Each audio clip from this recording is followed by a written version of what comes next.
Hello friends, welcome to our YouTube channel BPSC Bihar. इस video के साथ हम 70th बीपीएससी प्रीलिम्स में पूछे गए क्वेश्चंस की subject wise source tracing series की शुरुआत कर रहे हैं।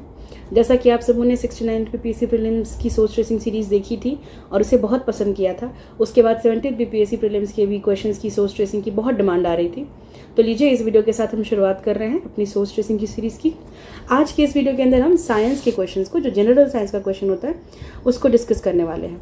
अब जैसा कि हम जानते हैं कि 70th एग्ज़ाम जो था वो 2 बार हुआ था। एक तो 13 दिसंबर को हुआ था और उसके बाद फिर एक एग्ज़ाम सेंटर का एग्ज़ाम कैंसिल करके फिर 4 जनवरी को परीक्षा हुई थी। ठीक है, तो हमारे पास इस लिहाज से 2 प्रश्न पत्र हैं। तो पहले प्रश्न पत्र से, पहले क्वेश्चन पेपर से जब हम क्वेश्चन की एनालिसिस करेंगे, सोर्स ट्रेसिंग करेंगे, तो उसको हम पार्ट 1 नाम देंगे और जो 4 जनवरी के पेपर की एनालिसिस होगी वो पार्ट 2 में हुआ करेगी। तो साइंस पार्ट 1 है, यानी कि 13 दिसंबर के पेपर का ये सोर्स ट्रेसिंग है। वैसे ही भाग 2 आएगा, जिसमें 4 जनवरी के जो पेपर था उसके अंदर जो भी साइंस के क्वेश्चन थे उसकी भी सोर्स ट्रेसिंग करेंगे। तो चलिए बिना किसी देरी के शुरू करते हैं। देखिए, सोर्स ट्रेसिंग में क्या करते हैं कि हम जो स्टैंडर्ड सोर्सेज मोस्टली लोग रेफर करते हैं, उन सोर्सेज में पूछे गए क्वेश्चंस को ढूंढने की कोशिश करते हैं, ट्रेस करने की कोशिश करते हैं कि उसमें से कितने सवाल आप बना पा रहे हैं। तो कुछ 26-27 क्वेश्चन हैं साइंस के, ठीक है, 13 दिसंबर वाले पेपर में, और उन सवालों को हम देखेंगे इन सोर्सेज के अंदर। आप यहाँ पे देख पा रहे होंगे books and sources. NCERT class 6 to 10th, उसके बाद एनसीईआरटी 11th 12th और ल्यूसेंट्स जीके। ठीक है, मोस्टली लोग एनसीईआरटीज और ल्यूसेंट्स बुक की बुक पढ़ते हैं। अगर आप कोई और सोर्स पढ़ रहे हैं तो मैं सजेस्ट करूँगी, जैसे यहाँ पर हमने ये बनाए हुए हैं कॉलम्स, आप सिमिलर तरीके से 1 सेकेंड आप एक और कॉलम बना लीजिएगा। ठीक है, आपका जो भी सोर्स है XYZ सोर्स, आप उसको यहाँ पर लिखिए। और जैसे हमने इस वीडियो के अंदर आप देखेंगे कैसे सोर्स को ट्रेस किया है, आप भी सोर्स ट्रेस करिए और कितने सवाल बन पा रहे हैं आप यहाँ पर उसका नंबर मेंशन करिएगा। 1, 10, 20, जितने भी क्वेश्चन सॉल्व हो रहे होंगे, you can just figure out उसके बेसिस पे। ठीक है, तो आप अपनी खुद के बुक की जो भी आप रेफर कर रहे हैं, जरूरी नहीं है कि आप इसको देखते ही अपना सोर्स चेंज कर दीजिए, but just check your source कि क्या उससे क्वेश्चंस बन रहे हैं। अगर बन रहे हैं तो स्टिक टू इट, अगर नहीं बन रहे तो थिंक अबाउट इट। चलिए शुरू करते हैं। पहला क्वेश्चन जो है ये आप देख सकते हैं। एक चीज़ और बता दूं कि मैं इन क्वेश्चंस को यहाँ पे सॉल्व नहीं करूँगी, क्योंकि सॉल्व किया हुआ है ऑलरेडी मैंने वीडियो में। वो 70th प्रीलिम्स के साइंस के क्वेश्चन को सॉल्व कर चुकी हूँ मैं। उस वीडियो को मैं लिंक में डाल दूंगी, लिंक कर दूंगी नीचे डिस्क्रिप्शन में, आप प्लीज़ जाके देख लीजिएगा। तो अगर हम यहाँ पे सॉल्व करने लगे, it will take more time, इसलिए हम सीधे सीधे सोर्स की तरफ बढ़ेंगे। तो ये जो देखिए क्वेश्चन बहुत सिंपल सा है, रेजिस्टेंस ऑफ वायर के बारे में है। इसमें से कौन सा सही है? तो जब इस क्वेश्चन को हमने ट्रेस किया तो हमको ये ल्यूसेंट्स जीके में मिल गया। ठीक है, आप यहाँ देख सकते हैं ओम्स लॉ का ये V = IR है, और यहाँ पे क्या पूछ रहे हैं कि ये फॉर्मूला कौन सा वाला सही रहेगा। ठीक है, तो ये क्वेश्चन आप ल्यूसेंट्स जीके से सॉल्व कर सकते हैं, ओम्स लॉ के ऊपर ये मिल रहा है। सिमिलरली ये क्वेश्चन अपना एनसीईआरटी से भी सॉल्व हो जाता है। ये 10th क्लास की एनसीईआरटी है, ठीक है, और उसमें आपको इस तरह से यहाँ पे देख रहे हैं ओम्स लॉ दिया हुआ है, and then with this you can deduce the formula. ठीक है, कि जो R है रेजिस्टेंस है, वो पोटेंशियल डिफरेंस बाय I होता है। I am not explaining much, but just के सोर्स, तो ये क्लास 10th की एनसीईआरटी से सॉल्व हो रहा है और ल्यूसेंट से भी सॉल्व हो रहा है। तो हम क्या करेंगे कि जैसे ये टेबल है, यहाँ पर दोनों में 1 1 लगा देंगे, और जैसे जितने जितने क्वेश्चन सॉल्व होते जाया करेंगे, आप ना +1 करते जाइएगा। जितने क्वेश्चंस किसी एक सोर्स से सॉल्व हो रहे हैं और जितने क्वेश्चन किसी एक सोर्स से अगर सॉल्व नहीं हो रहे हैं, तो आप वहाँ पे +1 मत करिए। अगर एनसीईआरटी से आपको और क्वेश्चंस मिल रहे हैं तो you can just keep on adding, and this way you will have the number of total questions that are asked. आपको ड्रिल पता होगी अगर आपने लास्ट ईयर का वीडियो देखा है, तो और अगर नहीं देखा तो आई सजेस्ट कि प्लीज़ जाके देखिए, क्योंकि 1 साल के वीडियोस से मे भी आपको ये डिसाइड करने में दिक्कत आएगी, क्योंकि पैटर्न बहुत चेंज हो रहा है। 69 में जो क्वेश्चन थे वो काफ़ी कंसेप्चुअल थे, और अभी 70th के क्वेश्चन जो है उनका नेचर बहुत फैक्चुअल है। तो लोगों को ये फिगर आउट करने में दिक्कत आ रही है कि अच्छा फैक्चुअल है तब तो ल्यूसेंट से हो जाएगा, अच्छा कंसेप्चुअल है तब तो एनसीईआरटी पढ़नी पड़ेगी। लेकिन जब तक आप 2-3 साल के क्वेश्चंस को नहीं देखेंगे तो आप हर तरह के पेपर के लिए तैयार कैसे होंगे? उसके लिए बहुत ज़रूरी है कि 2-3 वर्षों के आपको सोर्स ट्रेसिंग देख लेनी चाहिए। अगर आप खुद कर पा रहे हैं तो मैं सजेस्ट करूँगी आप 68th और 67th की कर लीजिए खुद से, वरना 69th और 70th की तो हमारे चैनल पर अवेलेबल है और होने वाली है, जो सब्जेक्ट्स की नहीं है। तो आप प्लीज़ यहाँ पर से देख लीजिए और अपने सोर्सेज को अच्छे से डिसाइड करके अच्छे से पढ़िए, क्योंकि अब टाइम बहुत कम बचा है। चलिए देखते हैं इस क्वेश्चन को कहाँ से सॉल्व हो सकता है। ये क्वेश्चन है कि which of the following represent suitable condition for liquefaction of gases. तो ये केमिस्ट्री का क्वेश्चन है। ये ल्यूसेंट्स जीके में जो हमने देखा, तो ये पार्शियली सॉल्व हो सकता है। मतलब अगर आपको थोड़ा समझदारी है, अगर आपको अपना 10th तक का साइंस थोड़ा बहुत याद है कि जब स्टेट्स ऑफ मैटर चेंज होता है तो मतलब उसमें हीट ऐड होती है, कि कूलिंग होती है, कि टेम्परेचर बढ़ता है, कि प्रेशर बढ़ता है, ठीक है, सॉलिड से लिक्विड कन्वर्ट करने में, लिक्विड से गैस कन्वर्ट करने में प्रेशर बढ़ता घटता है क्या, उस तरह का अगर रफ आइडिया है तो आप अगर लूसेंट पढ़े हैं तो यहाँ से ये क्वेश्चन को बना लेते। लेकिन अगर आपने बिल्कुल नहीं पढ़ा है तो लूसेंट से नहीं बन सकता, फिर आपको बिना एनसीईआरटी के नहीं होगा। अब देखिए लूसेंट में क्या ही दिया हुआ है कि कंडेंसेशन या लिक्विफैक्शन, यहाँ भी पूछा है ना कि लिक्विफैक्शन कैसे होगा गैसेस का। तो एक चीज़ यहाँ पे दी है कि आपको कूल करना है, ठीक है, और कूल करने से क्या होता है, पार्टिकल्स के बीच में ना वो कूल करना है पहली चीज़, ताकि उनकी काइनेटिक एनर्जी जो है वो कम हो जाए, वो लूज कर दें, और पार्टिकल्स के बीच का मोशन जो है वो स्लो डाउन हो जाए और बहुत पास पास आ जाए। Close to one another means high density. तो कूलिंग मतलब टेम्परेचर घटाना, क्लोज टू वन अनदर मतलब कि यहाँ पे प्रेशर बढ़ाना, ठीक है, प्रेशर इंक्रीज करना है और आपको टेम्परेचर को रिड्यूस करना है। तो इस तरह से ये क्वेश्चन यहाँ से सॉल्व हो जाता है, low temperature and high pressure वाला, ठीक है। लेकिन ज़रूरी नहीं है कि वर्बटिम अगर आपको जब तक न मिले आप सॉल्व कर पाओ, मतलब ऐसा होता है कुछ लोगों को कि वो इन्फर नहीं कर पाते अगर साइंस बैकग्राउंड नहीं है। तो इस क्वेश्चन में ये चीज़ है कि अगर आप इसको देख करके इन्फर कर पा रहे हैं, समझ पा रहे हैं कि हाँ ठीक है प्रेशर इंक्रीज करने की बात हो रही है, यहाँ पे टेम्परेचर घटाने की बात हो रही है, तो आप उस क्वेश्चन को कर लेते, फाइन। तो Lucent GK can be used for solving this question, but not like verbatim नहीं मिल रहा, मैं ये कहना चाहती हूँ, शब्द बशब्द नहीं मिल रहा है वैसे ही आंसर जैसा कि क्वेश्चन में पूछा गया है। लेकिन आप यहाँ पे देखिए साइंस की एनसीईआरटी है, ये एनसीईआरटी है 9th क्लास की, और इसमें आप देख सकते हैं यहाँ पे लिखा हुआ है applying pressure and reducing temperature can liquefy gases, बिल्कुल अच्छे से लिखा हुआ है, ठीक है। तो ये क्वेश्चन यहाँ से बन सकता है। सिमिलरली यहाँ पे भी है, कैसे आप स्टेट चेंज करेंगे, हीटिंग कूलिंग का कैसे कैसे जा रहा है यहाँ पे। तो इधर ये दोनों ही स्निपेट्स क्लास 9th की एनसीईआरटी के हैं और उससे ये सॉल्व हो जा रहा है। और आप +1 कर लीजिएगा लूसेंट में भी और 9th to 10th 6th to 10th की एनसीईआरटी वाले कॉलम के अंदर भी। तो आई वुड सजेस्ट कि हमारे साथ साथ आप करते चलिए सोर्स ट्रेसिंग, ताकि आपको अपनी बुक की और अपने सोर्स की भी इसी तरह से ट्रेसिंग करने की वो प्रैक्टिस हो जाए, अपना खुद का भी आप कर सकें। तो चलिए नेक्स्ट क्वेश्चन देखते हैं कि the meter that is used to measure the distance moved by the vehicle is known as. ये क्वेश्चन आपका लूसेंट में मिल रहा है, देखिए इस तरह से टेबल बनी हुई थी, और वैसे ही ये हमको एनसीईआरटी में मिल गया, 7th क्लास की एनसीईआरटी है। ओडोमीटर होता है, ठीक है, दोनों जगह यहाँ पे नाम लिखा हो कि ओडोमीटर से आप नाप सकते हो डिस्टेंस ट्रैवल को।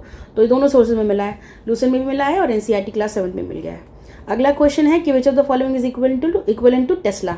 टेस्ला के बराबर क्या है, यहाँ पे देखिए न्यूटन पर एम्पियर मीटर, ये जो इसका यूनिट है 1 सेकेंड, हाँ ये क्वेश्चन हमारा लूसेंट जीके से भी सॉल्व हो रहा है, ऐसा यूनिट में यहाँ पे मेंशन है ना, न्यूटन पर एम्पियर मीटर। और ये क्वेश्चन एनसीईआरटी से भी सॉल्व हो रहा है, ये 12th क्लास की एनसीईआरटी है माइंड यू, ठीक है, दिस इज 12th क्लास की एनसीईआरटी। और यहाँ पर आपको ये you can see Newton second पर कूलम मीटर, फाइन। तो दोनों सोर्सेज में ये मिल रहा है। वैसे हम अगले क्वेश्चन की तरफ बढ़ते हैं, ये हीट ट्रांसफ़र के ऊपर है कि heat transfer that does not require medium. तो वो कौन सा हीट ट्रांसफ़र है, ये क्वेश्चन आपको एनसीईआरटी में मिल रहा है कि रेडिएशन को किसी भी मीडियम की ज़रूरत नहीं होती है। देखिए रेडिएशन के बारे में ना लूसेंट जीके में भी दिया हुआ है, लेकिन उसमें इतना ये नहीं बताया हुआ कि मीडियम की ज़रूरत नहीं होती। उन्होंने बस कन्वेक्शन, कंडक्शन और ये रेडिएशन, इनमें डिफरेंस बताया है, मतलब डेफिनेशन इसकी दी हुई है, लेकिन स्पेसिफिकली ये वर्ड मेंशन्ड नहीं है कि मीडियम की ज़रूरत नहीं होती है रेडिएशन में। इसलिए ये क्वेश्चन लूसेंट जीके से सॉल्व नहीं हो पा रहा है, ठीक है, ये सिर्फ एनसीईआरटी सॉल्व हो रहा है, और वो भी ये 12th क्लास की, 1 सेकेंड माफ़ करिएगा, नहीं ये 7th क्लास की एनसीईआरटी है, 12th नहीं है, ये 7th क्लास एनसीईआरटी उससे सॉल्व हो रहा है। सिंपल क्वेश्चन है, ज़्यादा टफ नहीं है। Let's move to the next one, 1 second, हाँ ये देखिए which part of elementary canal receives bile from liver, biology का क्वेश्चन है। अब इतनी खूबसूरती की बात है कि एज इट इज़ ये क्वेश्चन, ये क्लास 10th की एक एग्जाम्पलर प्रॉब्लम्स करके बुक आती है, सेम इसी बुक से पिछले वर्ष भी एक क्वेश्चन एज इट इज़ उठाया हुआ था। आप हमारी वीडियो देखेंगे अगर साइंस की 69th की सोर्स ट्रेसिंग वाली, तो आपको पता चलेगा कि एक question as it is gravitation का क्वेश्चन था, एज इट इज़ उठाया हुआ था क्लास 10th की एग्जाम्पलर प्रॉब्लम से। ये भी क्लास 10th की एग्जाम्पलर प्रॉब्लम है, उसमें ये वाला चैप्टर है, ठीक है 6। इसमें एज इट इज ये question which part of elementary canal receives bile from liver, और ऑप्शंस देखिए stomach, small intestine, large intestine, oesophagus. As it is stomach, small, large intestine, oesophagus उतारा हुआ है, वहाँ से क्वेश्चन उठाया हुआ है डायरेक्ट। लेकिन देखिए ऐसे 1 या 2 क्वेश्चन, कितने क्वेश्चन आते हैं अभी हम आगे देखेंगे, इससे पता चलेगा कि क्या हमें एग्जाम्पलर प्रॉब्लम को रेफर करना चाहिए। इसकी वेटेज के हिसाब से आप डिसाइड करिएगा, बट अभी थोड़ा सा सोर्स ट्रेसिंग में ये देखते हैं कि हाँ यहाँ से भी क्वेश्चन ना आ रहे हैं, पिछले वर्ष भी आए थे। And once again this time also we see same question, कि same question as it is उठाया हुआ है। और इस क्वेश्चन को आप एग्जाम्पल प्रॉब्लम अगर आप सॉल्व करते तो बना सकते थे, क्योंकि उसके पीछे में आंसर दिया रहता है। साथ के साथ अगर आपने सिर्फ एनसीईआरटी भी पढ़ी रहती है, अगर मान लो आपने एग्जाम्पल प्रॉब्लम नहीं सॉल्व किया, तो 10th क्लास की एनसीईआरटी के अंदर भी आपको ये क्वेश्चन मिल जाता है कि स्मॉल इंटेस्टाइन जो है वो बाइल को रिसीव करता है लिवर से। ये देखिए, साथ के साथ ये 7th क्लास की एनसीईआरटी में भी है। तो ये अब ना 2-3 सोर्सेज के अंदर अवेलेबल है। एनसीईआरटी क्लास 10th में भी है, एनसीईआरटी क्लास 7th में भी है। यहाँ देखिए स्मॉल इंटेस्टाइन मेंशन्ड है, ठीक है, कौन सा वो ऑर्गन है जो कि बाइल रिसीव करता है। ऊपर से ये लूसेंट के अंदर भी हमको यहाँ पे मिल रहा है स्मॉल इंटेस्टाइन, ठीक है। बाइल जूस जो है स्मॉल इंटेस्टाइन के किस हिस्से में आता है? डुओडीनम में। तो जब हम इंटेस्टाइन पढ़ते हैं तो स्मॉल इंटेस्टाइन का हिस्सा, और फिर आपको यहाँ पे डुओडीनम दिख रहा है कि इसमें यहाँ पे बाइल जूस आता है। तो ये लूसेंट जीके से भी हो पा रहा है, एग्जाम्पलर प्रॉब्लम से एज इट इज उठाया हुआ है, और क्लास 7th की एनसीईआरटी और क्लास 10th की एनसीईआरटी दोनों से हो रहा है। तो आप ये वाला देख लीजिए, ठीक है, इसको मेंशन कर लीजिए, अपने कॉलम में भर लीजिए, +1 कर लीजिए। अगला क्वेश्चन है which one of the following is an iron ore. तो ये वाला क्वेश्चन जो है आपको लूसेंट से सॉल्व हो जा रहा है। यहाँ पे टेबल दी हुई है, देख रहे हैं आप, ये आयरन वाली, ये लिमोनाइट एक आयरन ओर है। ऑल्दो यहाँ पे पायराइट भी मेंशन्ड है। लूसेंट जीके से अगर आप पढ़ के जाओ तो आप कंफ्यूज हो सकते हो कि लिमोनाइट और पायराइट दोनों कर सकते हैं। इसकी वजह से इस पर काफ़ी डिबेट भी हुआ था, लेकिन बीपीएससी ने लिमोनाइट को माना है। और एक और चीज़ है, मैंने एक्सप्लेन किया हुआ है अपने साइंस वाले वीडियो में, आप जाके देख लीजिएगा कि पायराइट जो है ना, इसकी फिजिबिलिटी कम है। अगर हम पायराइट ओर से आयरन को निकालने जाएं तो कम आयरन आएगा, महंगा पड़ेगा, तो फिजिबिलिटी ओवरऑल लो है। इस वजह से लिमोनाइट को एक बेटर ओर कंसिडर कर सकते हैं। ऑल्दो लिमोनाइट जो है मैग्नेटाइट और हेमेटाइट के आगे बहुत कम क्वालिटी का ओर है, इससे भी ज़्यादा कम क्वालिटी का और पायराइट। तो व्हेन कंपेयर्ड पायराइट और लिमोनाइट के बीच में दिस इज अ बेटर ओर, तो you should have made this choice. Fine, ये हमको लूसेंट जीके में मिल रहा है, आप +1 कर लीजिएगा। उसके बाद अगर हम एनसीईआरटीज़ के अंदर ढूंढने चलते हैं तो हमको ये साइंस की किसी भी एनसीईआरटी में नहीं मिला है। आप देख सकते हैं यहाँ आयरन के जो ओर्स हैं, यहाँ पे सिर्फ आयरन पायराइट मेंशन्ड है। तो इसके बेसिस पे लोग तो पायराइट मारकर आ सकते हैं एग्जाम में, इसको टिक करके आ सकते हैं, लेकिन बीपीएससी ने इसको लेमोनाइट माना है। और अगर आप ज्योग्राफी की एनसीईआरटी में इसको ट्रेस करेंगे तो आपको ज्योग्राफी की एनसीईआरटीज़ के अंदर मिल जाएगा लेमोनाइट एज एन ओर। तो इस क्वेश्चन को एनसीईआरटी के हिसाब से हम कह सकते हैं कि ज्योग्राफी का क्वेश्चन है, लेकिन लूसेंट्स के यहाँ केमिस्ट्री यानी कि साइंस के हिस्से से ये लूसेंट जीके में से सॉल्व हो रहा है। तो आप +1 यहाँ पे लगा लीजिएगा, एनसीईआरटी से एक क्वेश्चन नहीं सॉल्व हो पा रहा है, ठीक है। आगे बढ़ते हैं अगले सवाल की ओर। ये वाला क्वेश्चन है कि फर्स्ट वन कौन थे, वो was the first one two propose the model of first structure of atom. Hindi में भी बगल में प्रश्न लिखा हुआ, पूरा पढ़ूंगी तो बहुत समय लगेगा, इस वजह से थोड़ा मैं फास्ट रखने की कोशिश कर रही हूँ, वीडियोस काफ़ी लंबी हो जाती हैं। तो यहाँ देख सकते हैं एनसीईआरटी है ये, and this NCERT is of 9th standard, class 9th की है। यहाँ पे अच्छे से मेंशन है कि जे थॉमसन का नाम देकर के he was the first one two propose a model for structure of atom. यहाँ पे हाईलाइटेड आप देख सकते हैं, इनका मॉडल क्या था ये भी मेंशन है यहाँ पर। तो क्लास 9th एनसीईआरटी से सॉल्व हो रहा है। ऑल्दो लूसेंट जीके के अंदर जो है ना मेंशन्ड है जे थॉमसन का नाम, कि इन्होंने कौन सा मॉडल ढूंढा था, इलेक्ट्रॉन्स कैसे अरेंज होते हैं, ठीक है, रेजिन केक मॉडल दिया हुआ था, वो सब मेंशन्ड है। लेकिन he was the first one two propose the model for structure of an atom, ऐसे लिखा हुआ नहीं है। तो अगर कोई लूसेंट सिर्फ पढ़ के जाएगा और उसको एनसीईआरटी का आइडिया नहीं होगा तो लूसेंट के बेसिस पे क्वेश्चन नहीं बन सकता। So this question is not found, can not be done by Lucent GK, ठीक है। तो आप वहाँ पे ऐड मत करिएगा, और एनसीईआरटी के पास आप +1 कर सकते हैं 6th to 10th वाले सेगमेंट में। नेक्स्ट क्वेश्चन में देखिए कि which of the following acid is secreted in the stomach. ये वाला क्वेश्चन जो है आपको लूसेंट जीके से हो जा रहा है सॉल्व, ठीक है। हाइड्रोक्लोरिक एसिड आपको यहाँ पे मिल गया। वैसे ही ये क्वेश्चन जो है एनसीईआरटी से सॉल्व हो रहा है, हाइड्रोक्लोरिक एसिड अगेन, फाइन। तो ये कोई ऐसा मुश्किल नहीं है, 7th क्लास की एनसीईआरटी उसमें ये मेंशन्ड है। आप जहाँ पे डिजेशन पढ़ेंगे वहाँ पे मिल जाएगा आपको ये क्वेश्चन दोनों सोर्सेज में ट्रेस कर लिया हमने। आगे बढ़ते हैं। Which of the following are the constituents of a soda acid fire extinguisher. ये ऑप्शंस दिए हुए हैं। अब इन ऑप्शंस के हिसाब से ये देखिए, लूसेंट जीके सोडियम बाइकार्बोनेट यहाँ मेंशन्ड है, इसका यूटिलिटी फायर एक्सटिंग्विशर। तो आप ना इसको अब देखिए ऑप्शंस यहाँ पे ध्यान से, dilute sulphuric acid, conc sulphuric acid, फिर concentrated sulphuric acid and dilute, सब में सल्फ्यूरिक एसिड इज कॉमन।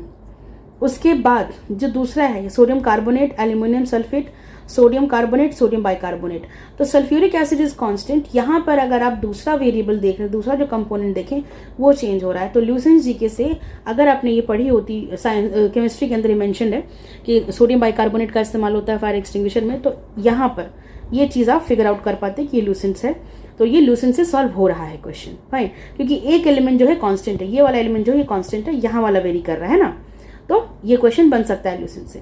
वैसे ही ये देखिए एनसीईआरटी में बड़े प्यारे से अच्छे तरीके से 10th क्लास की एनसीईआरटी है, ठीक है। ये एसिड बेसिन सॉल्व करके चैप्टर होगा, उसके अंदर पूरा कि कैसे fire extinguisher, soda acid fire extinguisher बनता है, उसमें पूरा कंपोनेंट्स मेंशन है। यहाँ पे देखिए डाइल्यूट सल्फ्यूरिक एसिड को आप इस्तेमाल करते हो, ठीक है, और सोडियम हाइड्रोजन कार्बोनेट ब्रैकेट में यहाँ पे दिया हुआ है, सोडियम बाइकार्बोनेट, हाइड्रोजन कार्बोनेट को बाइकार्बोनेट बोलते हैं, तो इन दोनों के कॉम्बिनेशन से आप फायर एक्सटिंग्विशर बनाते हो। तो ये क्वेश्चन एनसीईआरटी से भी बन पा रहा है और ये क्वेश्चन और ल्यूसेंट जीके से भी बन पा रहा है। दोनों क्या गया +1 कर लीजिएगा। अगला क्वेश्चन देखते हैं कि इसमें से विच of the following is exothermic, ठीक है, ऊष्माक्षेपी प्रक्रिया पता करनी है। तो ये ऑप्शंस दिए हुए हैं, इन ऑप्शंस को अगर आप ल्यूसेंट जीके पढ़ रहे हैं और एनसीईआरटी पढ़ रहे हैं तो अलग अलग जगह आपको या फिर एक स्पेसिफिक चैप्टर में मिल रहा होगा, क्या उससे बन पाता है या नहीं। तो एनसीईआरटी में अगर हम देखें 10th क्लास की एनसीईआरटी के अंदर मेंशन है कि process of dissolving N acid और बेस इन वाटर, मतलब डाइल्यूशन। जब हम डाइल्यूट करते हैं तो क्या करते हैं, पानी मिलाते हैं ना एसिड के अंदर। तो यहाँ पे एक ऑप्शन क्या था, डाइल्यूशन ऑफ एन एसिड। अब यहाँ पे मेंशन है कि ये एक्सोथर्मिक प्रोसेस है, ठीक है, आपको एनसीईआरटी से ये वाला क्वेश्चन बन जाता है। वैसे ही आप दूसरा देखिए यहाँ पे क्विक लाइम से अगर आप स्लेकेट लाइम बना रहे हो, ये वाला ऑप्शन कहाँ गया, reaction of water with quick lime, again this is an exothermic. तो आपको एक्सोथर्मिक ही पूछ रहा है, ये दोनों आपको एक्सोथर्मिक मिल गए 2 and 3। तो लुक एट द कॉम्बिनेशन जो कि 2 and 3 है, तो this way you can solve it, fine. ये दोनों एक्सोथर्मिक प्रोसेसेस हैं। यहाँ पे देखिए large amount of heat is released, mention है ना, जब हम पानी के साथ क्विक लाइम को रिएक्ट कराते हैं तो एक large amount of heat release होता है, मतलब एक्सोथर्मिक है। तो इस तरह से एनसीईआरटी से क्वेश्चन बन सकता है। इस क्वेश्चन को आप ल्यूसेंट के बेसिस पे नहीं कर सकते क्योंकि चारों चीज़ों को अच्छे से एक्सप्लेन नहीं किया हुआ ल्यूसेंट में, वो वहाँ पे नहीं मिल पाया इसका सोर्स। अब वहाँ पे सिर्फ आप एनसीईआरटी क्लास 10th में मिला है, वो आप उसके आगे +1 कर लीजिएगा। नेक्स्ट देखिए, ये Dalton's atomic theory successfully explain law of conservation of mass, constant composition, radio activity and multiple proportion. तो ये तीनों लॉज जो हैं ये कौन सी बुक में है, ये कौन कौन से सोर्सेज ट्रेस होता है जरा देखते हैं। देखिए ये क्लास 9th की एनसीईआरटी है, ठीक है, जिस सेम एनसीईआरटी में से हमने वो जे थॉमसन वाला दिया था कि first to find out the structure of an atom, वही वाले चैप्टर, वही वाले बुक में से आपको ये वाला मिल जाएगा, क्लास 9th की बुक है, फाइन। तो ये आप देख सकते हैं 9th क्लास की एनसीईआरटी है। तो तीनों जो सारे लॉज दिए हुए थे, है ना, आपका conservation of mass, definite proportion and then constant proportion, ये सारे के सारे लॉज आपको इस बुक के इस चैप्टर में मिल जाएंगे। एटम का पूरा अच्छे से एक्सप्लेन्ड है। तो क्लास 9th की एनसीईआरटी से हो रहा है और ये ल्यूसेंट जीके में नहीं मिला, मतलब वो तीनों लॉज नहीं मिले, ऑल तो थोड़ा बहुत डिस्कस्ड है, बट इस क्वेश्चन को as it is, as in ये तीनों के तीनों को आप सिलेक्ट कर पाना थोड़ा मुश्किल है। तो ल्यूसेंट से ये क्वेश्चन एज इट इज़ नहीं बन पाएगा। हाँ, एनसीईआरटी क्लास 9th उसमें आपको ये इसका सोर्स मिल जाएगा, आप वहाँ से बना सकते हैं।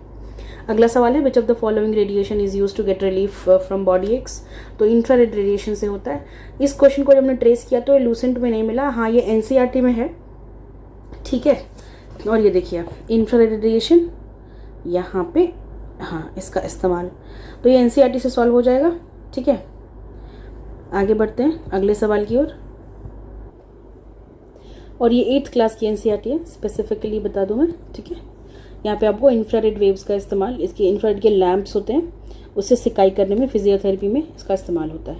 ये क्वेश्चन सिर्फ एनसीईआरटी से बन रहा है, क्लास 8th की एनसीईआरटी। आगे देखते हैं, अगला क्वेश्चन है ये, विच of the following is an example of melamine used for making of floor tiles. ठीक है, फ्लोर टाइल बनाने के लिए किसका इस्तेमाल होता है।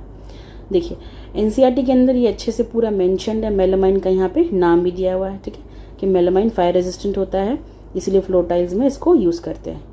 और आप अगर इसको लूसेंट में ट्रेस करने जाएंगे तो लूसेंट के अंदर एज इट इज़ आपको इसका नाम नहीं मिलेगा, लेकिन आप ऑप्शंस को एलिमिनेट कर सकते हैं। थर्मोप्लास्टिक की डेफिनेशन क्या है, थर्मोसेटिंग प्लास्टिक क्या होता है, ठीक है। थर्मोप्लास्टिक जो है उसको आप बार बार चेंज कर सकते हो, उसको रीमोल्ड कर सकते हो। और कौन कौन सी एग्जाम्पल्स, जैसे पॉलीविनाइल क्लोराइड जो है पीवीसी, ये एक तरह का थर्मोप्लास्टिक है। और थर्मोसेटिंग प्लास्टिक क्या हो गया, वो जो परमानेंट है। तो अगर आप इस कंसेप्ट को समझ गए, इस बेसिस पे आप कर सकते हो, लेकिन एज इट इज़ नहीं। अब इन ऑप्शन को देखो, थर्मोप्लास्टिक आप निकाल दोगे, क्योंकि फ्लोर टाइल के लिए जो चीज़ है वो फायर रेजिस्टेंट होनी चाहिए, जिसको एक बार डाल दिया वो दोबारा ना रिफॉर्म की जा सके, मतलब रीमोल्ड ना कर सके। तो थर्मोप्लास्टिक को आप रीमोल्ड कर सकते हो, हमें ऐसा चाहिए जो रीमोल्ड ना हो सके। पॉलीथीन जो है, it is an again example of thermoplastic. आप यहाँ पे देख लीजिए, पॉलीथीन, पीवीसी, तो पीवीसी और पॉलीथीन को आप चुपचाप काट सकते थे अगर आपने लूसेंट से पढ़ी रहती। तो आपके पास बचता क्या, थर्मोसेटिंग प्लास्टिक, वो जो एक बार सेट कर दो मतलब हार्डन हो जाए, सॉलिड हो जाए, तो उसके बाद अपना फॉर्म चेंज ना करे, रीहीट करके उसको आप रीमोल्ड ना कर सको। तो मेलामाइन जो है थर्मोसेटिंग प्लास्टिक का, by elimination you can solve this from Lucent's G K as well. तो आप इसको पार्शियली सॉल्वेबल कह सकते हो अगर आप तरीके से पढ़ रहे हो तो। Otherwise as it is verbatim आपको ये मेलामाइन वाला टाइल में इस्तेमाल होने वाला, ये देखिए एज इट इज ये लाइन जो है आपको 8th क्लास की एनसीईआरटी में मिलती है। Fine, let's move to next one. Non contact force के ऊपर क्वेश्चन है, इसमें से कौन सा है। तो नॉन कॉन्टैक्ट फोर्स एनसीईआरटी में बाकायदा इस तरह से देखिए चैप्टर दिया हुआ है, contact force, non contact force, types, muscular, friction, यहाँ पे पूरे टाइप्स दिए हुए हैं। ये पीवाईक्यू भी है, बीपीएससी इस पे क्वेश्चन पहले भी पूछ चुकी है, ठीक है, टीआरई में भी क्वेश्चन पूछ चुकी है, बीपीएससी में भी क्वेश्चन पूछ चुकी है, हॉर्टिकल्चर में भी इससे क्वेश्चन आ चुका है। ये फेवरेट क्वेश्चन है, मैंने पिछले 4-5 सालों में इसे मल्टीपल टाइम्स देखा है। You please take a note of it. ये क्लास 8th की एनसीईआरटी है और मैग्नेटिक फोर्स जो है एक नॉन कॉन्टैक्ट फोर्स है, आपको यहाँ पे दिख रहा होगा। इसका सोर्स हमको क्लास 8th की एनसीईआरटी में मिलता है, लूसेंट में मेंशन्ड नहीं है, वहाँ पे आप कट कर लीजिएगा और एनसीईआरटी में +1 कर लीजिएगा। अगला देखिए कि which of the following pair will give displacement reaction. यहाँ पे ऑप्शंस दिए हुए हैं और एनसीईआरटी अगर हम ट्रेस करने जाएं तो स्पेसिफिकली हमको ये 10th क्लास की एनसीईआरटी के अंदर मिलता है। अच्छे से यहाँ पे एक्सप्लेन कि डिस्प्लेसमेंट रिएक्शन होता क्या है और उसमें कैसे ज़्यादा रिएक्टिव एलिमेंट जो है वो कम रिएक्टिव एलिमेंट को रिप्लेस करता है। और यहाँ पे रिएक्टिविटी सीरीज आपको याद होती तो आपको पता चल जाता है कि पोटेशियम ऊपर है और गोल्ड नीचे, इससे से घटते क्रम में रिएक्टिविटी है। तो जो कम रिएक्टिव है वो रिप्लेस हो जाएगा, हाई रिएक्टिव वाला उसको रिप्लेस कर देगा। डिस्प्लेसमेंट में यही होता है पूरा प्रिंसिपल। अगर आपने यहाँ से पढ़ा रहता तो ये क्वेश्चन सॉल्व कर सकते थे, ठीक है। और जो सबसे लीस्ट रिएक्टिव है out of all this you can see here, है ना। तो यहाँ पे सिल्वर दिख रहा है कि सबसे कम रिएक्टिव है, ये नीचे गोल्ड के बाद सिल्वर ही है। और बाकी सारे एलिमेंट्स कॉपर, एल्यूमिनियम, सिल्वर, यहाँ पे compare to the other one reactivity series अगर आपको आती तो आप ये सॉल्व कर लेते हैं क्वेश्चन को। डिस्प्लेसमेंट होता क्या है, उसका प्रिंसिपल क्या है, वो यहाँ पर डिस्प्लेसमेंट रिएक्शन को अच्छे से एक्सप्लेन किया हुआ क्लास 10th वाली एनसीईआरटी में। You can solve it from here.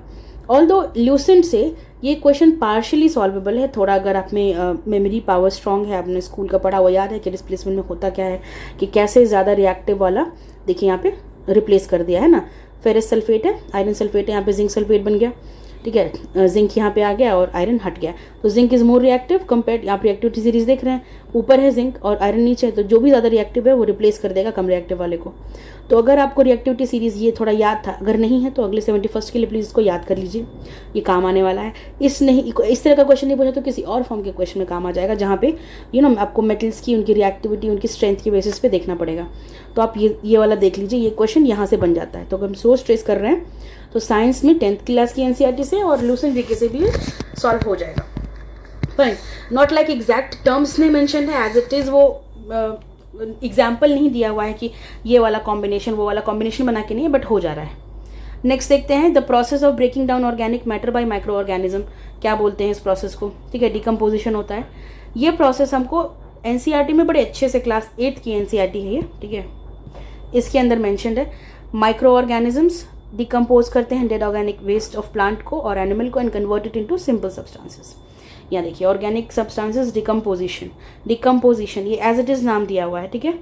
तो डिकम्पोजिशन इसका आंसर हो गया, जहाँ पे ऑर्गेनिक मैटर को माइक्रो ऑर्गेनिजम्स ब्रेक कर रहे हैं। Fine, now let's move to the Lucent GK. Lucent GK में डिकम्पोजिशन है क्या, ये मेंशन तो है, बट एज इट इज़ वो पूरा का पूरा वर्ड नहीं मेंशन्ड है। Although if you have an idea कि डिकम्पोजिशन में डेड ऑर्गेनिक मैटर को माइक्रो ऑर्गेनिजम्स जो हैं वो सिंपल इनऑर्गेनिक कंपाउंड्स में तोड़ देते हैं, यू कुड सॉल्व, बट यहाँ पे ना एज इट इज़ नहीं मेंशन्ड है। तो ये क्वेश्चन ना पार्शियली सॉल्वेबल है, if you have idea you can solve, otherwise ये लूसेंट जीके से नहीं हो रहा है। डिकम्पोजर्स के देखिए इस तरह के एग्जाम्पल्स हैं, but we can not find exact those words जो यहाँ पे क्वेश्चन में पूछे गए हैं कि ऑर्गेनिक मैटर को माइक्रो ऑर्गेनिज्म ब्रेक डाउन कर रहा है। Look here, see, can you see? No, you can not see the exact word, although I highlighted कि क्या क्या डिकम्पोजिशन से रिलेटेड आपको इन्फॉर्मेशन लूसेंट जीके में है, बट इट्स नॉट सॉल्वेबल। तो सिर्फ आप एनसीईआरटी के आगे जो है वो लगाइएगा +1, वो भी क्लास 8th की एनसीईआरटी है। Which of the following bacterial diseases that is called as splenic fever? तो एंथ्रैक्स स्प्लीनिक फीवर कहलाता है। देखिए इस क्वेश्चन का हमको ना एनसीईआरटी में मिला है कोई सोर्स और ना ही लूसेंट जीके में, ऑल्दो ये पीवाईक्यू है, ठीक है। PYQ से मतलब है मेरा कि ये BPSC के ब्लॉक हॉर्टिकल्चर ऑफिसर एग्जाम में आया था, ठीक है। BHO वाले में आया था ये क्वेश्चन, वहाँ से ये एज इट इज़ उतारा हुआ क्वेश्चन है। स्प्लेनिक फीवर करके क्वेश्चन आया हुआ था, तो ये PYQ है। और पहले भी दूसरे स्टेट पीसेज में पूछा गया है, तो अगर आप PYQs करते हैं, घटना चक्र जैसी बुक्स को सॉल्व करते हैं, तो आप ये क्वेश्चन सॉल्व कर पाते हैं। तो ये वाला तो NCERTs या और किसी सोर्स में नहीं है, तो आप दोनों में किसी में भी, ना ही NCERT में ना लूसेंट जीके में, किसी में +1 नहीं करेंगे। आगे देखते हैं। ये क्वेश्चन देखिए, ये रहा ब्लॉक हॉर्टिकल्चर ऑफिसर के क्वेश्चन को हमने एनालाइज किया था, तो हमारी वीडियो से ही मैंने ये एक एक्सर्प्ट निकाला हुआ है, यू कैन सी, ठीक है। ये block horticulture officer, 1 second, cattle disease transferred to man by anthrax, ठीक है। यहाँ पे इसका नाम अच्छे से मेंशन्ड है। तो अगर आपको PYQ मिलता है तो उसको थोड़ा सा रिसर्च कर लेना है कि एंथ्रैक्स है क्या, किससे होता है, बैसिलस एंथ्रासिस नाम का बैक्टीरिया है कि बैक्टीरियल डिजीज है, ये किसको अफेक्ट करता है, स्किन को अफेक्ट करता है, बहुत इन्फ्लेमेशन हो जाती है, इट इज़ फेटल ऑल्सो, इंसान मर भी सकता है। तो थोड़ा सा आपको रिसर्च करना चाहिए। PYQs एक बहुत अच्छा सोर्स होते हैं, ठीक है, आप उनको ज़रूर देखा करें।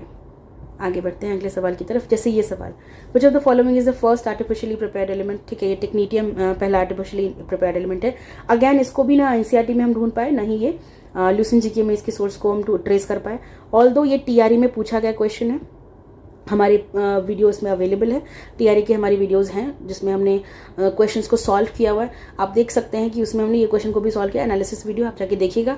मैं डिस्क्रिप्शन बॉक्स में TRE के, हॉर्टिकल्चर ऑफिसर के, 69th के सारे वीडियोस लिंक कर दूंगी। सोर्स ट्रेसिंग वाली, एनालिसिस वाली, एक्सप्लेनेशन वाली, यू मस्ट वॉच। मतलब अगर आप साइंस सॉल्व कर रहे हो, साइंस पढ़ रहे हो, तो आपको पढ़ने के साथ साथ जो भी चीज़ पढ़ रहे हो उस सब्जेक्ट का क्वेश्चन जरूर लगाइए। तो अगर आपकी हैबिट है खुद से क्वेश्चन सॉल्व करने की, वेल एंड गुड। नहीं है तो भी मैं सजेस्ट करूंगी कि आप उन क्वेश्चंस के वीडियोस कम से कम देख लिया करो। अगर आप सॉल्व भी कर लेते हो तो वाइल यू लाइक कुकिंग या वर्कआउट कर रहे हो, कुछ भी काम कर रहे हो, तो साथ में ऐसे वीडियोस चला करके आप अपने काम करिए। बैकग्राउंड में चलते रहेंगे तो आपके दिमाग में ना क्वेश्चंस वो घूमते रहेंगे दिमाग में। मतलब ऐसे नहीं लगेगा कि अनजान है, ये टॉपिक तो पढ़ा ही नहीं है। अगर एग्जाम में क्वेश्चन आ गया और अगर आपने PY की वीडियो सुन रखी है, देख रखी है, चलते फिरते भी अगर आपने उसको सुन रखा है, तो आप मेरा कहना मानिए सब कॉन्शियस की बेसिस पे आप इस क्वेश्चन को सॉल्व कर पाएंगे, ठीक है। तो प्लीज़ जो भी टॉपिक पढ़ते हो उसका PYQs करो। BPSC से रिलेटेड काफ़ी सारे PYQs हमारे चैनल पर अवेलेबल हैं। मैंने बताया जैसे कि TRE का, 68 का, 69th का आपको मिल जाएगी वीडियोस एनालिसिस की। आप प्लीज़ उन वीडियोस को देखिए। हर सब्जेक्ट वाइज आपको प्लेलिस्ट बनी हुई मिल जाएगी, आपको एग्जाम वाइज प्लेलिस्ट मिल जाएगी, आप उनको जाकर के देखिए। It will be very beneficial for you. आप देख सकते हैं ना यहाँ पे लगातार 2 क्वेश्चन सिर्फ PYQ से सॉल्व हो रहे हैं और किसी सोर्स में आपको ट्रेस करने को नहीं मिल पा रही है। नेक्स्ट क्वेश्चन है, which of the following is the value of solar constant, की वैल्यू क्या है, ठीक है, 1.4 होती है इसकी वैल्यू। ये हमको NCERT में मिला है, फाइन, 10th क्लास की NCERT है। ये यहाँ पे देखिए solar constant 1.4 kilowatt per metre square, solar energy के ऊपर यहाँ पे एक्सप्लेन किया हुआ है। तो this is from NCERT, physics का चैप्टर है, fine. And then we move to the next one, which of the following is component of fertiliser, एक मिनट, which component of fertiliser is use for simulating early growth purpose. Nitrogen, potassium, phosphorus, ये सब examples यहाँ पे दिए हुए हैं। तो यू कैन सी ये वाला क्वेश्चन जो है ये भी किसी भी NCERT में हम ट्रेस नहीं कर पाए, ठीक है। ना ही ये किसी NCERT में मिला एज इट इज़, साइंसेस की NCERT में नहीं था, ना ही ये लूसेंट जीके में मिला है। Again this question can B solve from PYQs, अगर आप PYQs करते हैं तो कर सकते हैं। बट एज इट इज़ हमारे दो सोर्सेज जो हम आज ट्रेस कर रहे हैं, साइंस वाला NCERTs और लूसेंट जीके की साइंस, उसमें से ये नहीं सॉल्व हो पा रहा है। तो कहीं पे भी आप ऐड मत करिएगा। नेक्स्ट है कि which of the following is fluid part of blood. 1 second, इसका सही आंसर फॉस्फोरस है। और आप एक्सप्लेनेशन वीडियो देख लीजिएगा, वहाँ पे मैंने एक्सप्लेन भी किया हुआ है इसको जाकर के। हाँ, विच of the following is liquid part of the blood. तो ये क्वेश्चन जो है आपका, ये NCERT हो गई, वहाँ से सॉल्व हो जा रहा है, 10th क्लास की NCERT है। 1 सेकेंड और 1 मिनट, ये 7th क्लास की NCERT है, ठीक है। 7th क्लास की NCERT में यहाँ पे ये मेंशन्ड है प्लाज्मा, जो फ्लूइड पार्ट है, देख सकते हैं आप यहाँ पे। 1 सेकेंड, ब्लड का फ्लूइड पार्ट प्लाज्मा मेंशन्ड है। तो ये क्वेश्चन 7th क्लास की NCERT में ट्रेस कर सकते हैं। साथ के साथ लूसेंट में भी आप ये ट्रेस कर सकते हैं, plasma the liquid part of the blood. जहाँ आप ह्यूमन ब्लड पढ़ेंगे बायो के अंदर, लूसेंट जीके में, ये क्वेश्चन दोनों ही सोर्सेज में हमको मिल गया है, ठीक है, लूसेंट में भी और 7th क्लास की NCERT में भी। अगला question, which of the following, syntax गलत है, corundum and cryolite are important ores, मतलब ये दोनों किसके ओर्स हैं, कॉरेंड्रम एंड क्रायोलाइट। तो ये एल्यूमिनियम के ओर्स है। इसको जब हम ट्रेस करने चलते हैं तो हमको ये 12th क्लास की एनसीईआरटी में मिलता है। जी हाँ, ये क्वेश्चन ना अगर आप ज्योग्राफी की 10th क्लास 9th क्लास की एनसीईआरटी देखोगे तो उसमें से किसी में मिल सकता है, क्योंकि ये मोर और लेस ज्योग्राफी का क्वेश्चन ज़्यादा है, क्योंकि हम मिनरल्स एंड ओर्स अच्छे से वहाँ पढ़ते हैं। लेकिन ल्यूसेंट जीके, क्योंकि ल्यूसेंट जीके आप देख सकते हैं उसमें ऐसा टेबल है केमिस्ट्री में, केमिस्ट्री इसकी खत्म होती है लास्ट में, तो केमिस्ट्री के अंदर उन्होंने क्रायोलाइट, कॉरेंड्रम इस तरह का टेबल दिया हुआ, तो ये क्वेश्चन जो है ल्यूसेंट जीके के हिसाब से केमिस्ट्री में आएगा और वहाँ से सॉल्व हो सकता है। हमको ल्यूसेंट जीके में इसका सोर्स जो है मिल जाता है, हम ट्रेस कर सकते हैं। तो बॉक्साइट तो बहुत फेमस है, पहले भी क्वेश्चन आ चुका है, लेकिन उसके दूसरे ओर्स पे क्वेश्चन बन गया है। तो आप देख रहे हैं, ये वाली टेबल आप जरूर कर लीजिएगा अगले बार परीक्षा में, क्योंकि कुछ ना कुछ मतलब दो सवाल तो हमने देख ही लिए, 69th वाले 13 दिसंबर वाले में भी, और आप 4 जनवरी का पेपर देखिएगा आपको उसमें भी क्वेश्चन दिख जाएगा इससे, ठीक है। और यहाँ पे देखिए एनसीईआरटी के अंदर देख रहे हैं, ये 12th क्लास की इलेक्ट्रोकेमिस्ट्री चैप्टर है, केमिस्ट्री की बुक है, उसमें यहाँ पे एल्यूमिनियम का और है क्रायोलाइट ऐसे मेंशन्ड है, यू कैन सी हियर, है ना। तो ये दोनों में +1 आ जाएगा, एनसीईआरटी से भी हो रहा है। लेकिन 12th क्लास की एनसीईआरटी बहुत कम ही लोग पढ़ते हैं, है कि नहीं। 10th तक हम साइंस पढ़ लेते हैं, क्योंकि 11th 12th की साइंस अगर आपको कोई टीचर नहीं है पढ़ाने के लिए, अगर आपका बैकग्राउंड नहीं रहा है तो थोड़ा डिफिकल्ट होगा समझने में। तो उस सिचुएशन में इस तरह के क्वेश्चन जो 12th से आ रहे हैं उनको सॉल्व करना डिफिकल्ट है, क्योंकि अब 2 या 1 सवालों के लिए कौन, मतलब अलग अलग 11th 12th की इतनी सारी बुक्स हैं, 2 पार्ट्स में बुक है, उनको कौन पढ़ेगा। तो आप यहाँ पे लास्ट में हम कंक्लूड करेंगे कि किस बुक से कितने क्वेश्चन बन रहे हैं, उसके हिसाब से आप डिसाइड करेगा कि आपको कौन से क्लास तक की एनसीईआरटी पढ़नी जरूरी है और कितनी को आप छोड़ सकते हैं। अगला सवाल देख लेते हैं कि which of the following chlorophyll in the, क्या सिंटैक्स कर लेते हैं, which of the following the chlorophyll in photosynthesis is used for, मतलब निम्नलिखित में से किसके लिए प्रकाश संश्लेषण में क्लोरोफिल का उपयोग किया जाता है। तो लाइट के अब्जॉर्प्शन में क्लोरोफिल का इस्तेमाल होता है। देखते हैं किस सोर्स से मिलता है। ये क्वेश्चन 10th क्लास की जो एग्जाम्पलर प्रॉब्लम्स है ना, उससे एज इट इज उठाया हुआ है। The major event during photosynthesis are, देखिए, absorption of light energy by chlorophyll, conversion of light energy into chemical. Look at the options, देखिए कहाँ गया, and splitting of water molecules in this, reduction of carbon dioxide to carbohydrates। यहाँ देखिए, reduction of carbon dioxide, breaking down the water molecules and absorption of light। ये तीनों options आपको यहाँ पे देखिए, इन ऑप्शन से मिलते जुलते नहीं लग रहे हैं, एकदम सेम नहीं लग रहे हैं। एब्जॉर्प्शन ऑफ लाइट वाला ऑप्शन ये वाला हो गया नंबर 1, फिर आप देखो स्प्लिटिंग वाला ऑप्शन और रिडक्शन, तो उन्होंने तीनों की तीनों, एब्जॉर्प्शन, स्प्लिटिंग, रिडक्शन, इन तीनों को, 1 सेकेंड, एब्जॉर्प्शन, स्प्लिटिंग और रिडक्शन इन तीनों को पूछा हुआ है। Absorption, reduction and breaking down of water molecules. तो ये 10th क्लास की एग्जाम्पलर प्रॉब्लम है। 2 क्वेश्चन एज इट इज उस बुक से आए। एक क्वेश्चन में देखा वो लाइफ प्रोसेसेस वाला था कि बाइल जूस कहाँ आता है, स्मॉल इंटेस्टाइन में डायरेक्टली, एज इट इज उठाया हुआ क्वेश्चन था, वो ऑप्शन भी सेम थे। उसी बुक से एक और क्वेश्चन, एग्जाम्पलर प्रॉब्लम एनसीईआरटी की। आप जब जाएंगे एनसीईआरटी की वेबसाइट पे तो आपको हर क्लास के एनसीईआरटी के अलावा उस क्लास की एग्जाम्पलर प्रॉब्लम की बुक मिलेगी, जिसमें एमसीक्यूज होते हैं, ताकि आप चैप्टर पढ़ो और उसके बेसिस पे एमसीक्यूज लगा सको। You can prefer solving class 10th की एनसीईआरटी के एग्जाम्पलर प्रॉब्लम, क्योंकि पिछले वर्ष यानी कि 69th में भी अगर आप उसकी सोर्स ट्रेस नहीं देखिएगा तो आपको पता चलेगा उसमें से कितने क्वेश्चन आए थे, ठीक है। And with that you can decide, अगर आपके पास समय है और आपको पसंद आता है क्वेश्चन लगाना, तो आप एग्जाम्पलर प्रॉब्लम लगा सकते हैं। ये आप डिसाइड करिए। इस वीडियो के अंत में आप कंक्लूड करेगा कि आपके लिए अब इस समय के हिसाब से कौन से सोर्सेज को प्रेफर करना सही रहेगा। आगे देखते हैं कि ये और कहाँ से सॉल्व हो पा रहा है। देखिए, एनसीईआरटी एग्जाम्पलर प्रॉब्लम के अलावा ये जो टेक्स्ट बुक है एनसीईआरटी की, उसमें भी क्लास 10th में ही ये वाला हमको मिल रहा है। देख रही है, absorption of light energy by chlorophyll, ये पॉइंट है। फोटोसिंथेसिस प्रक्रिया को यहाँ पे एक्सप्लेन किया गया है, ठीक है। ये है फोटोसिंथेसिस, यहाँ पे क्लोरोफिल की जरूरत पड़ रही है, ठीक है, आप देख सकते हैं। और ये ऑप्शन जो हमको पूछा हुआ था कि किस प्रोसेस में क्या काम है, फोटोसिंथेसिस के प्रोसेस में क्लोरोफिल का क्या काम है, तो नंबर 1 में ही यहाँ पे मेंशन है absorption of light energy by chlorophyll, ठीक है। ये क्वेश्चन आप यहाँ से सॉल्व कर सकते हो। उसके अलावा आप लूसेंट जी के अगर आप देखो तो वहाँ पे भी फोटोसिंथेसिस प्रोसेस जो है, आप यहाँ पे ये देखिए, है ना, 1 second, you can solve this from here. और यहाँ पे ये chlorophyll absorbs violet, blue and red colour of light, and then आपको इससे थोड़ा सा आइडिया मिल रहा है कि जब फोटोसिंथेसिस की बात हो रही है, वहाँ पे जब क्लोरोफिल की बात हो रही है, तो क्लोरोफिल कैसे एब्जॉर्ब कर रहा है लाइट को, ये यहाँ पे मेंशन्ड है। फाइन। एंड अगर आप इस पूरे प्रोसेस को पढ़ोगे, look at here, glucose from the carbon dioxide in the presence of sunlight with the help of chlorophyll. तो एब्जॉर्प्शन में क्या रोल है क्लोरोफिल का, you can understand from here. ठीक है, थोड़ा सा एक्सप्लिसिटली नहीं एक्सप्लेन्ड है।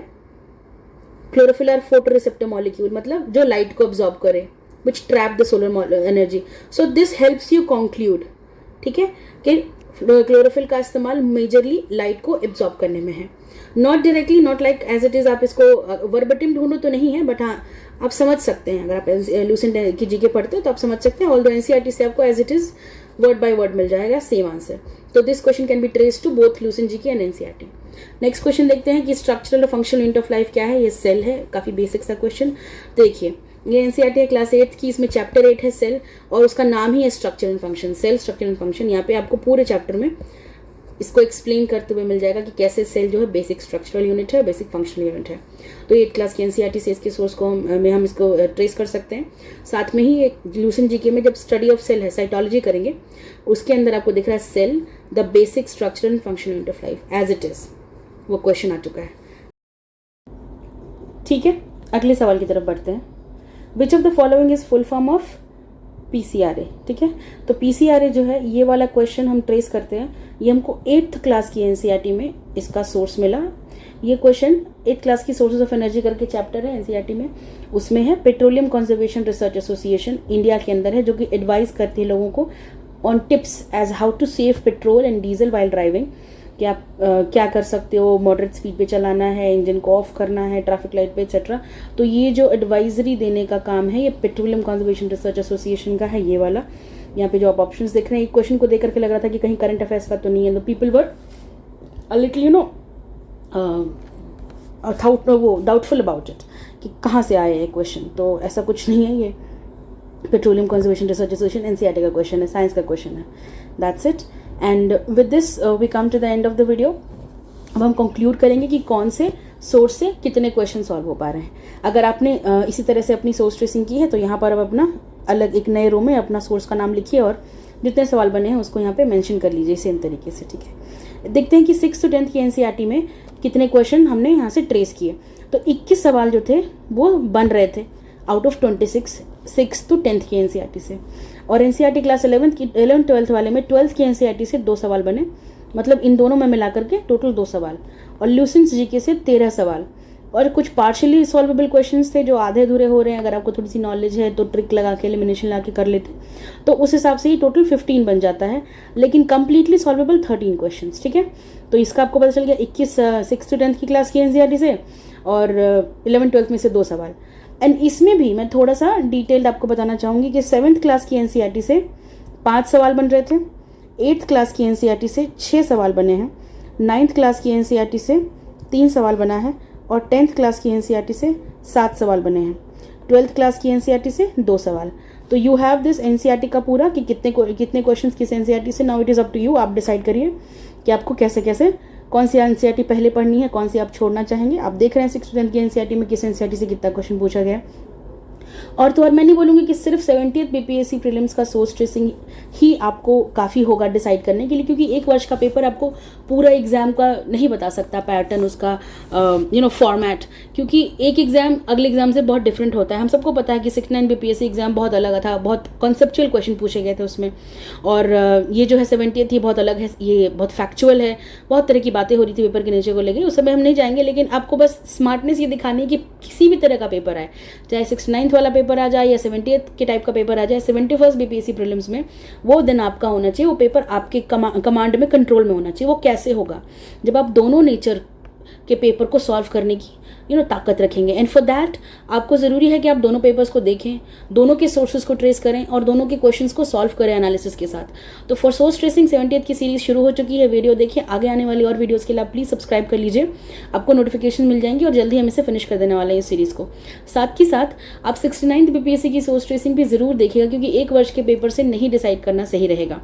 ठीक है, पैटर्न समझना बहुत इंपॉर्टेंट है, कहाँ से कितने सवाल बन रहे हैं समझना बहुत इंपॉर्टेंट। मैं लिंक कर देती हूँ, ठीक है, नीचे डिस्क्रिप्शन बॉक्स में, आप प्लीज़ उसको देखिए 69th वाले सोर्स ट्रेसिंग को। अगर आपने देखा है वेल एंड गुड, भूल गए तो रिवाइज कर लीजिए, नोट्स बना रखा है कि कहाँ से कितने सवाल बने, तो ये बहुत अच्छी बात है। अदरवाइज आप प्लीज़ एक बार देखिए, आपको दोनों तरह के पेपर का एक आइडिया होना चाहिए, है कि नहीं, और फिर आप अपना सोर्स डिसाइड करिए। अगर आप अपना सोर्स पढ़ रहे हैं, अपने सोर्स को देखिए कि उससे कितने सवाल बने हैं। अगर ठीक ठाक सवाल बन रहे हैं, तो आप यू स्टिक टू इट। कुछ कमी है, अगर थोड़ा बहुत PYQs करने से या MCQs लगाने से बात बन जाएगी तो मत छोड़िए अपने सोर्स को, क्योंकि बहुत इंपॉर्टेंट है एक बुक रखना और जो पढ़ रखी है उसी बुक को पढ़ना।